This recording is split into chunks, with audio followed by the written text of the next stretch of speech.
ఒక్క నిమిషం పల్లా రాజేశ్వర రెడ్డి గారు ఒక్క నిమిషం సార్.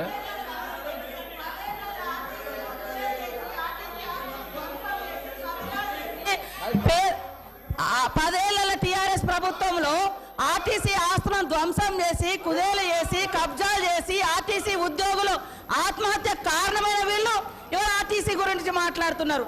అదే కాకుండా పేదవాళ్ళు ఎక్కేది ఆర్టీసీ బస్సులు, అలాంటి బస్సుల రేట్లు పెంచి ఇవాళ ఆడవాళ్ళు బస్సులలో వస్తే తట్టుకోలేకపోతున్నారు. నేను ఒకటే సూటిగా అడుగుతున్నా, ఆర్టీసీ ఫ్రీ బస్ పెట్టొద్దా?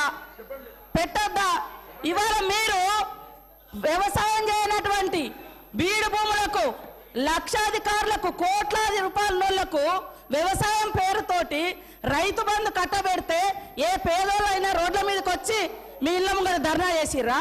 ఈ రోజు ఆటోలను ముందు పెట్టి మీ అధికారం రావాలని ఎప్పుడు మీరు సెంటిమెంట్లను వాడుకొని ఒకరిని ముందు పెడతారు, ఆ తర్వాత మీరు వెనక నుంచి వస్తారు. ఇది మీ నైజం. గతంలో కూడా అగ్గిపుల్లలు దొరకక డ్రామాలు చేస్తే పాపం వేరే పిల్లలు ఆత్మహత్య చేసుకున్నారు. అంటే చేయకూడదు అంటారు. మరి మీరు లక్షల రూపాయలు కోట్ల రూపాయలు ప్రజల మీద అందరి మీద పన్నులేసి ఆ వచ్చిన ధనము రైతు బంధుల పేరుతోటి ఏ పేద మహిళకు ఏ పేదోళ్లకు రూపాయి దక్కలేదు.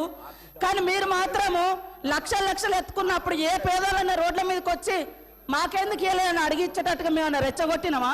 ఇవాళ అక్క చెల్లెళ్ళు అడుగుతున్నారు, నెలకు 5-6 వేలు మాకు మిగులుతున్నాయి ఆర్టీసీ బస్ తోటి. అంటే వీళ్ళు ఎందుకు తట్టుకోలేకపోతున్నారో నేను అడుగుతున్నా.